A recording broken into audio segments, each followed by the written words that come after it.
সড়ক দুর্ঘটনায় চালক, মালিক, হেলপার যারই গাফিলতি থাকবে তার বিরুদ্ধে ব্যবস্থা নেওয়া হবে বলে জানিয়েছেন স্বরাষ্ট্রমন্ত্রী আসাদুজ্জামান খান কামাল। রাজধানীতে নিরাপদ সড়ক চাইয়ের মহাসমাবেশে মন্ত্রী বলেন, অদক্ষ চালক, ফিটনেসবিহীন গাড়ি, চলন্ত অবস্থায় চালকদের ফোন ব্যবহার ও কিছু ক্ষেত্রে ট্রাফিক পুলিশের গাফিলতিও সড়ক দুর্ঘটনার কারণ হিসেবে দেখা হচ্ছে। আমাদের যেরকম ভাবে ড্রাইভার, হেল্পার, মালিক এবং বিভিন্ন ট্রান্সপোর্টের এজেন্সি সবারই তাদের দায়িত্বটা যথাযথভাবে বিশ্লেষণ করা হয়েছে।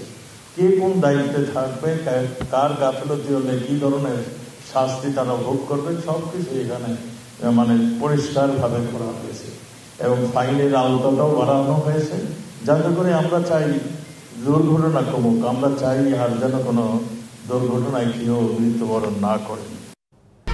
1, 2, 3 ঢাকায় জমি জিতে নিন 100% ক্যাশব্যাক সহ 20 কোটি টাকার পুরস্কার।